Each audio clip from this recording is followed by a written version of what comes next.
It is day 15 of our September Scripture Challenge. We are halfway there now. Today we're going to look at Genesis chapter 28, verse 6 through chapter 30, verse 43. As always, those questions to prompt your thinking are: what is a word or phrase that stands out to you?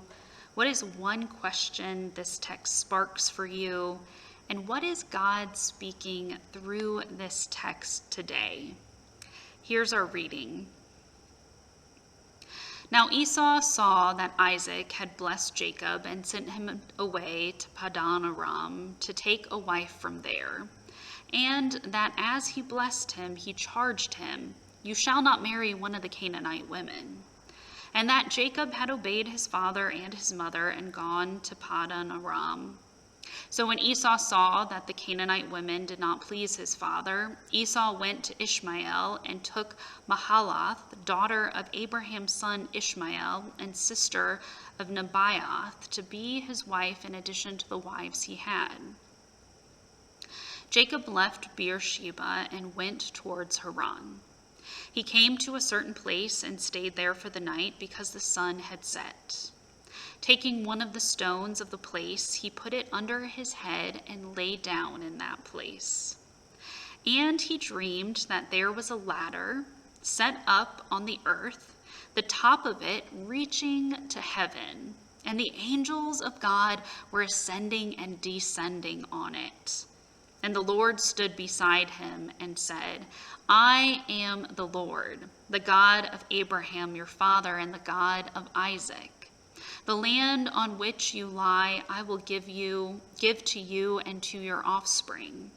And your offspring shall be like the dust of the earth, and you shall spread abroad to the west and to the east and to the north and to the south. And all the families of the earth shall be blessed in you and in your offspring. Know that I am with you and will keep you wherever you go, and will bring you back to this land, for I will not leave you until I have done what I have promised you." Then Jacob woke from his sleep and said, "Surely the Lord is in this place, and I did not know it." And he was afraid and said, "How awesome is this place! This is none other than the house of God, and this is the gate of heaven." So Jacob rose early in the morning, and he took the stone that he had put under his head and set it up for a pillar and poured oil on top of it. He called that place Beth-el, but the name of the city was Luz at the time. Then Jacob made a vow, saying, "If God will be with me and will keep me in this way that I go, and will give me bread to eat and clothing to wear, so that I come again to my father's house in peace, then the Lord shall be my God. And this stone, which I have set up for a pillar, shall be God's house. And of all that you give me, I will surely give 1/10 to you." Then Jacob went on his journey and came to the land of the people of the east. As he looked, he saw a well in the field and 3 flocks of sheep lying there beside it. For out of that well the flocks were watered. The stone on the well's mouth was large, and when all the flocks were gathered there, the shepherds would roll the stone from the mouth of the well and water the sheep, and put the stone back in its place on the mouth of the well. Jacob said to them, "My brothers, where do you come from?" They said, "We are from Haran." He said to them, "Do you know Laban, son of Nahor?"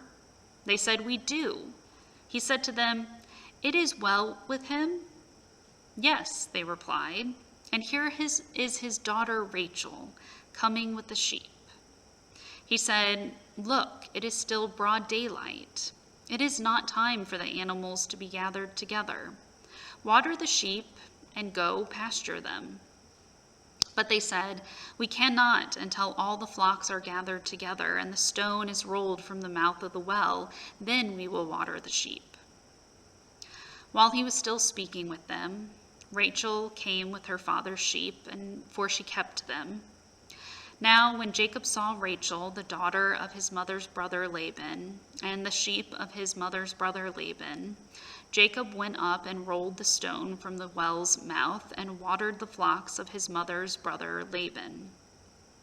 Then Jacob kissed Rachel and wept aloud.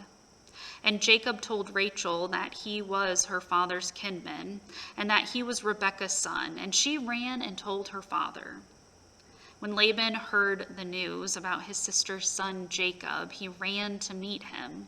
He embraced him and kissed him and brought him to his house.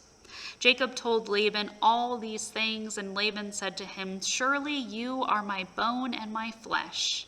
And he stayed with him for a month.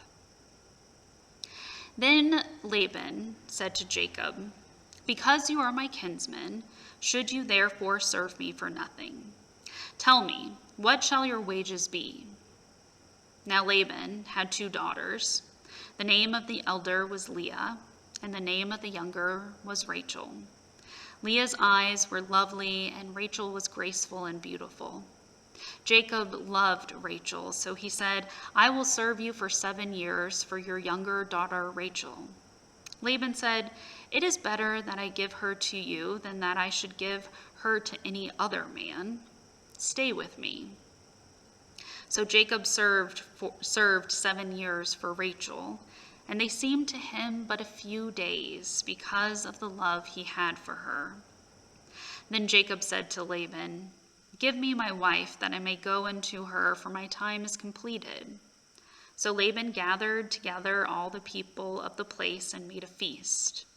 But in the evening he took his daughter Leah and brought her to Jacob, and he went into her.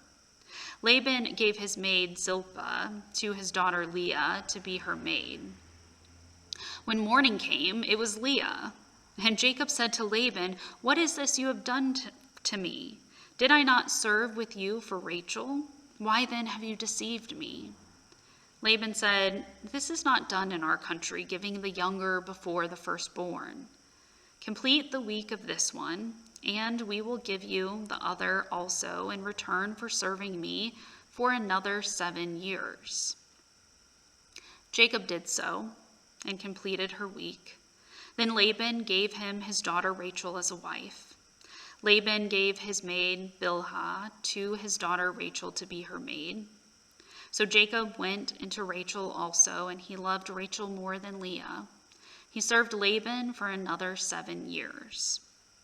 When the Lord saw that Leah was unloved, he opened her womb, but Rachel was barren. Leah conceived and bore a son, and she named him Reuben. For she said, "Because the Lord has looked on my affliction, surely now my husband will love me." She conceived again and bore a son, and said, "Because the Lord has heard that I am hated, he has given me this son also," and she named him Simeon. Again she conceived and bore a son, and said, "Now this time my husband will be joined to me, because I have borne him 3 sons. Therefore she named him Levi. She conceived again and bore a son, and said, "This time I will praise the Lord." Therefore she named him Judah. Then she ceased bearing. When Rachel saw that she bore Jacob no children, she envied her sister. And she said to Jacob, "Give me children, or I shall die." Jacob became very angry with Rachel and said, "Am I in the place of God, who has withheld from you the fruit of the womb?" Then she said, "Here is my maid Bilhah. Go into her, that she may bear upon my knees, and that I too may have children through her." So she gave him her maid Bilhah as a wife, and Jacob went into her. And Bilhah conceived and bore Jacob a son. Then Rachel said, "God has judged me, and has also heard my voice, and given me a son." Therefore she named him Dan. Rachel's maid Bilhah conceived again and bore Jacob a son. Then Rachel said, "With mighty wrestlings I have wrestled with my sister, and have prevailed." So she named him Naphtali. When Leah saw that she had ceased bearing children, she took her maid Zilpah and gave her to Jacob as a wife. Then Leah's maid Zilpah bore Jacob a son. And Leah said, "Good fortune," so she named him Gad.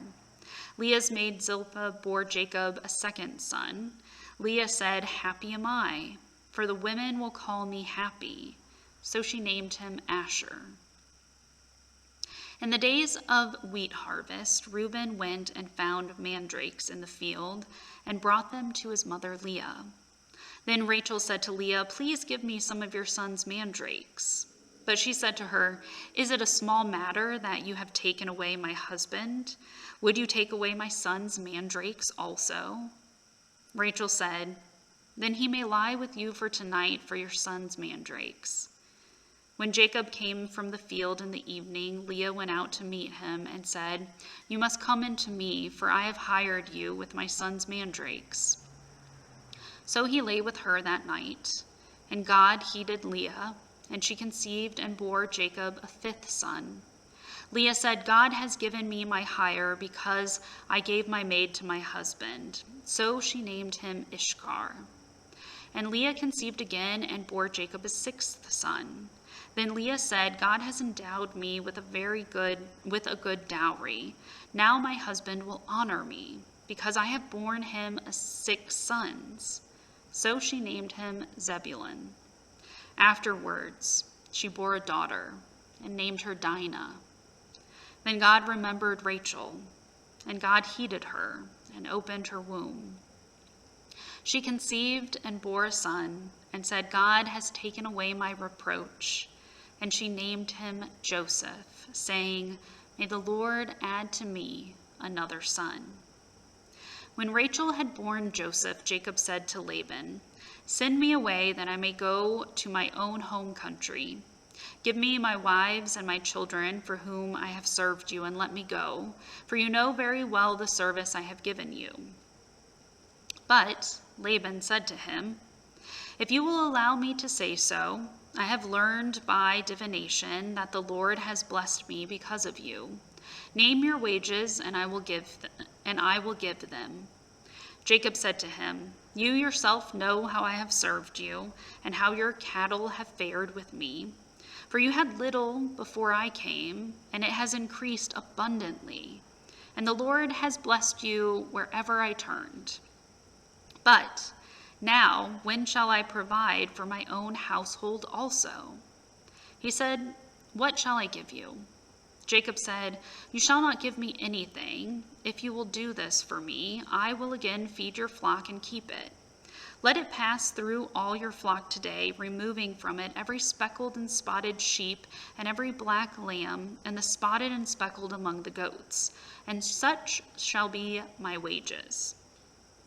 So my honesty will answer for me later, when you come to look into my wages with you. Every one that is not speckled and spotted among the goats and black among the lambs, if found with me, shall be counted stolen." Laban said, "Good, let it be as you have said." But that day Laban removed the male goats that were striped and spotted, and all the female goats that were speckled and spotted, every one of them that had white on it, and every lamb that was black, and put them in charge with his sons. And he set a distance of 3 days' journey between himself and Jacob, while Jacob was pasturing the rest of Laban's flock. Then Jacob took fresh rods of poplar and almond and plane, and peeled white streaks in them, exposing the white of the rods. He set the rods that he had peeled in front of the flocks in the troughs, that is, the watering places where the flocks came to drink. And since they bred when they came to drink, the flocks bred in front of the rods, and so the flocks produced young that were striped and speckled and spotted.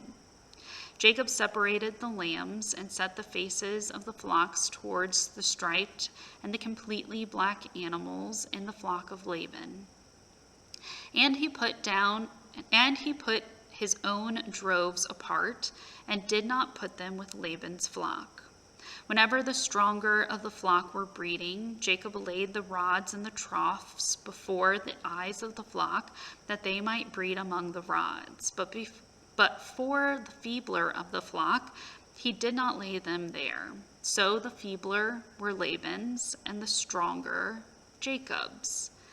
Thus the man grew exceedingly rich, and had large flocks, and male and female slaves, and camels, and donkeys. Our reflection questions are: what is a word or phrase that stands out to you? What is one question this text sparks for you? And what is God speaking through this text today? Go ahead and share a few of your thoughts in the comments.